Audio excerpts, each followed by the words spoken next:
We are here. We are live, man. Welcome to the first official episode of the Big Eyes podcast, man. I am your host, LJ, man. Thank you, everybody that's listening right now. I'm excited to be here.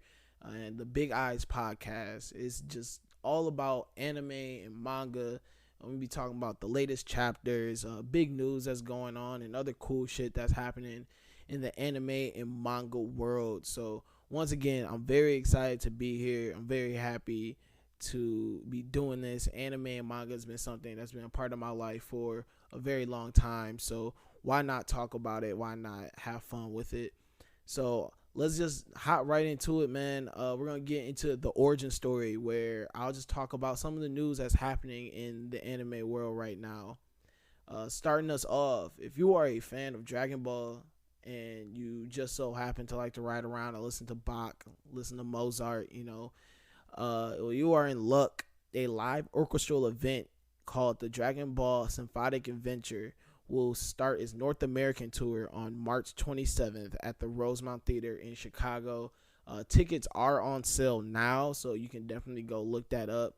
It's a live orchestra event with scores and visuals from the Dragon Ball and Dragon Ball Z series. So Jeff Mills, who are our host of the Best Dragon Ball Z podcast, to look out. If y'all want to go see Goku turn Super Saiyan with some like wild cellos and violins happening in the background, like let me know. We can get real player with it. We can get monocles. We can get top hats. We can get tailcoats. Now, I mean, we can pull up. I know that's gonna be something different. I know that's gonna go crazy. So, yeah, man. If you are into that, you are in the Chicago area, definitely look it up. They said that they will be adding more dates as time goes on, so keep a lookout for that. Next up, My Hero Academia. They hit a big milestone. Volume 21 hit number 3 on the New York Times graphic book and manga bestseller list. It was actually the only manga that made that list, so shout out to them.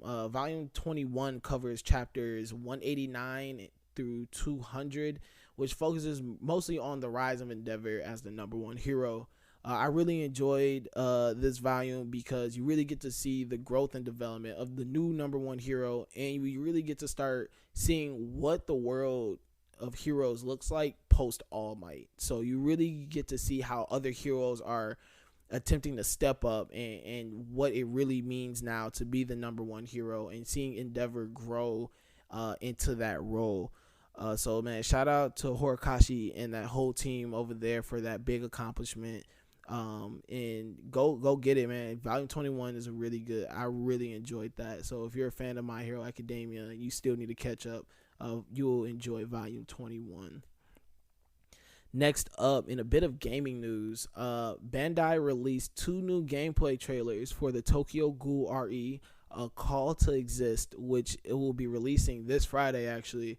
The game is a third-person action game, and the storylines will come from the Tokyo Ghoul and the Tokyo Ghoul RE mangas. From the trailers, man, the gameplay looks fun. I know they had delayed it before because they said it was supposed to release, I believe, a year ago or like a little over a year ago, but they delayed it to work on it. They wanted to release a good game. From the trailers, though, it looks fun. You can play as multiple characters. You can play as an investigator, a ghoul. So it looks fun. I'm really gonna buy this game just so I can kill Amin. That's really all I got about that one. So yeah, I'm only getting that game just so I can kill him, get him out of there, because yeah, he was trash. He was trash in the series, man. And if anyone wants to argue about this, you can find me on Twitter and you can argue me about this. But Amin was a trash character and he was soft, so he got to get out of there. Last bit of news, for all my Gundam fans, Yasuo Otagaki, the creator of Mobile Suit Gundam Thunderbolt, will be releasing a new science fiction manga called Diana and Artemis. It will be releasing on December 17th, and the story centers around keeping peace on the moon. And these guys know what they're doing when it comes to space and throwing fisticuffs to protect space. So I'm gonna trust it. I haven't seen, literally the only description they said is keeping peace on the moon, and that's all I really need to know. That it's probably gonna be some heat. So Yeah, definitely keep your eyes peeled. December 17th is when it was supposed to be releasing. And that will wrap up the origin story this week and the news that is happening in anime. So I'm sure that this week's theme for the chapters is who's really about getting negative and who isn't. So, man, let's get into it. So, I'm going to start off with my favorite chapter this week, which was Demon Slayer chapter 182. So in this chapter, this is the beginning of the Battle of Muzan. So we are seeing Tanjiro and Giru. They are, they're both facing Muzan right now. They both know that they can't kill him. They can't chop off his head. So they have to prolong the battle until pretty much reinforcements can come and they can force Muzan out into the sunlight. So they both attack at the same time, and immediately out the gate you start to see how strong Muzan really is. Every time they even think they have an opening, a chance, an opportunity, he's just taking it away, and he is ragdolling them, tossing them all over the place. And there's a point where he's even like, listen, bro, you only got, two more backup. And they show a scene in which, it's the deaths of Iguro and Kenroji. And these two are stunned because they're thinking, like, bro, we lost two more comrades. Like, what is going on? But at that moment, Iguro and Kenroji, they both, pop up. Kenroji actually gets a clean attack on Muzan, but once again, really showing how strong he really is. It doesn't faze him. He's not even phased by the attack, and she's even surprised. She's like, yo, what is going on? But no, more importantly, he's like, yo, like, knocking me, where are you? Which is one of the upper moons. And he's like, what was going on? And finally we see Yushiro step his ass up and finally do something that is for the team. Like, we understand that he was a ride or die for Lady Tamayo, and that's tight, that's cool and all, but bro, like, homie joined the Demon Slayer Corps and was just, bro, he wasn't for the team. He wasn't for the squad. Was he really a rider for his homies or not? And so you finally see him step up and show, like, he's actually down for the cause. He's really down for the squad, and he really steps it up in the moment. So that ended the chapter of him pretty much taking over Nakami's mind and using the blood demon art and making and changing the vision. And so now the chapter ends, and it looks like Muzan's in a tight spot. You gotta remember, there's two more pillars that are coming, and so they have the numbers advantage. But once again, you've seen how powerful Muzan can be, and I'm pretty sure that he still has another level in which that he's gonna turn it up to. So it's going to be exciting to see how this battle happens, how this battle draws out. This was probably my favorite chapter of the week. I have been looking forward to it because this is really beginning this battle against a real killer, bro. Like they think they're about that action. People do, but Muzan, he separates himself from the rest. You know what I mean? So he really shows like he's really down to get negative. So that was that chapter 182 of Demon Slayer. Next up on the list, we got One Punch Man chapter 107. So this chapter, man, it's the aftermath of Saitama completely smoking out King Orochi, who was the head of the Monsters Association. Completely wipes him out, and this is the aftermath after. But more so, the chapter focuses on the battle between Tornado and Yodo, and she is torturing this man. I am talking about, she is completely just overpowering him in every aspect, and to the point where her sister, who is also in the Monster Association's hideout, she feels her power, and she is wilding right now. Like, I haven't seen her put out this much power in a very long time. In her head, she's like, yo, she must be fighting a really strong opponent. But in reality, she is really just, is putting this man through the ringer and is enjoying it and is having fun with it. So, once again, bro, man, the theme of the week, man, who's really about that action, and who isn't? Who are the real killers, and who aren't the real killers? You know what I mean? Like, you can't step into the ring and talk trash and not be able to back it up, and underestimate. So, you really see Tornado really just going to town, and it ends. This chapter ends with the fake it till you make it MVP King, where he runs into a monster who is, who's a shapeshifter who disguises himself as the Hero Association's, the head of the Hero Association's son. And he runs up to King. He's like, yo, can you help me? Can you help me? He's attempting to trick King.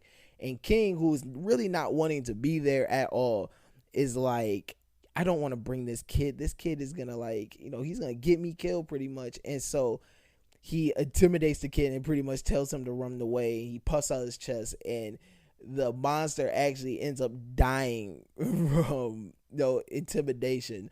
So, and King gets this really, once again, he has the worst of luck, but he has the best of luck. He's like, bro, like, what is going on? Like, where's Saitama? I need to get out of here. So, and that ended out chapter 107 of One Punch Man.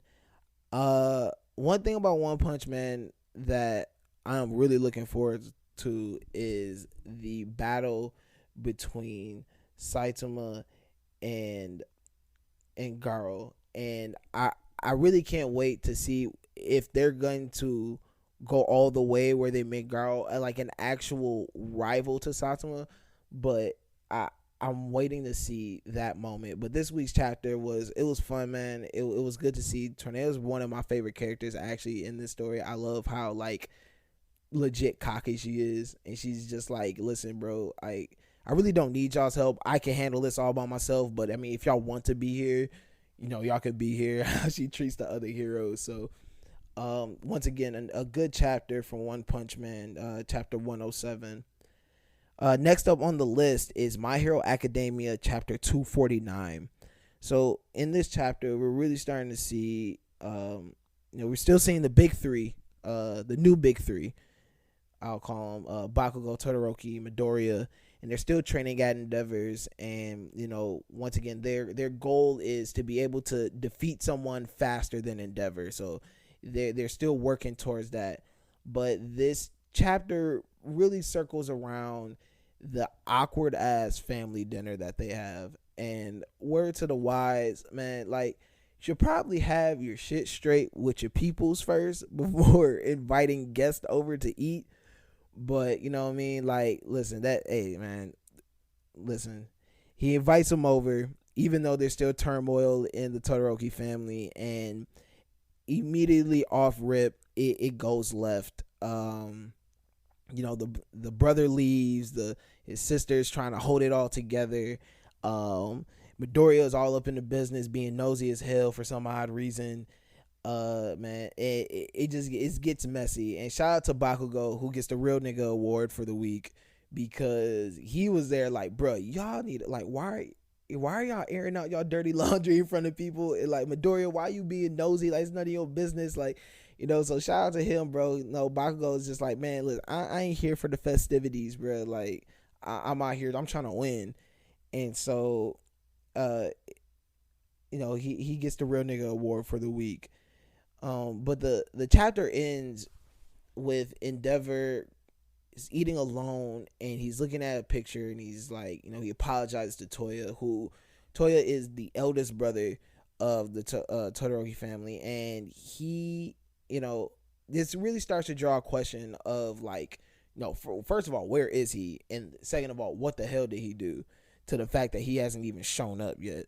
So that is, it ends on that kind of cliffhanger. The chapter overall was, it was funny, it was enjoyable a bit, but I think that I really hope that they start to pick up a little bit more on the action. We're really, they're kind of dragging on this whole like Endeavor family man storyline, which is cool because I do enjoy like seeing the growth of it, but I'm ready for them to really start getting back into the main storyline. So we will see what happens next week. We'll see how they get the ball rolling on really setting up, the new League of Villains and that plan and whatnot. So, but overall, I mean, it was a smooth chapter. Once again, another filler chapter where you're still, they're still showing the growth of Endeavor and him trying to really balance becoming this new man and becoming the number one hero and what that all entails.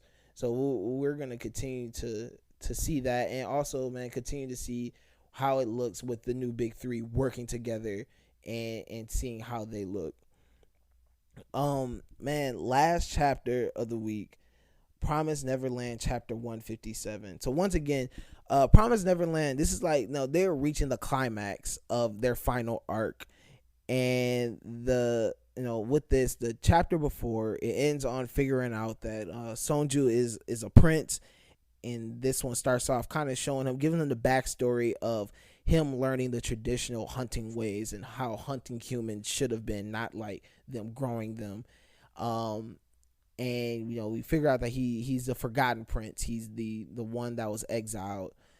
And we're reaching the climax between him and the queen, and she is on her second core. She's one of the rare ones that has two cores. And they chopped off her head. They thought like the battle was over. Then she rebirthed herself because she has another core inside. And that second core gives her more power. And so they are, we're at the climax of this final battle between them. We get this, the forgotten brother versus his sister. And he thinks that he finds a way to kill her. He figures out like, the second core is in her torso. That's where she had to twist her body last time I attacked. So he attempts to throw his spear again. And she is whooping his ass and giving him bars at the same time. So pretty much he goes and attacks. He thinks he's figured out a way, and she's pretty much like, psych. Takes a spear. She's like, hold that. Throws it back at him. Smashes him in the shoulder. She pretty much tells him like, bro, it doesn't matter what you know or what you can do. Like there is no way you are winning this battle. So with that, she's looking at everyone. She's pretty much like declaring like, there is like, you guys can't win. Like defeat is imminent. So just accept fate. Like there's pretty much no reason for you guys to continue to fight. And she's pretty much like, I'm about to finish this off now. So she goes to finish off Mujika and she's, Mujika is the last of the evil blooded, which, their blood can quench the thirst of the demons. So, her blood, so it makes it where they don't even need to eat humans anymore. Like her blood is able to do that for them. And she goes to finish her off. And before she eats her, Mujika's like, she doesn't run, she just looks up at her, she's sad, she stops and she looks at her, she's like, pretty much like you don't run, like you poor child, like you're that quivered with fear pretty much. And Mujika just looks at her and just pretty much is like, why are you so greedy? Like, god damn. Like she's like, dog, why do you want to eat everyone? Like, and so it ends on her asking that question. And I really do feel that them ending it with her asking her like bitch, why you so greedy is funny as hell. But and I think that it's a good setup though for next week, because I feel that we're gonna continue to figure out more of the backstory. And I'm ready to see what happens when Emma, Norman, and Ray, I feel they're gonna actually join the battle and see what happens with that next. So, and man, it was some good chapters out this week. These are definitely chapters that I enjoyed. And this is the end of the first episode of the Big Eyes podcast. thank you guys so much once again for tuning in. Man, you can follow me on social media at Jamal SLM on Twitter. So that's JAMALSLM on Twitter, and on IG it is Straw Hat LJ. And you can follow me on those. Make sure you follow RNC Radio Live for all different podcasts, and you can continue to stay up to date. And man, I want to know what you guys are reading. So like, man, let's I'm gonna kick that off, bro. Next week I'm gonna do a fan pick of the week. So man, after listening to this episode, comment, let us know, like, what are you reading right now, and like, well, what's your favorite chapters, what's going on. And next week, man, you could hear now your favorite manga be featured, your favorite chapter be featured. So once again, thank you very much for tuning in to the first episode of the Big Eyes Podcast. Stay plus ultra. I'm out.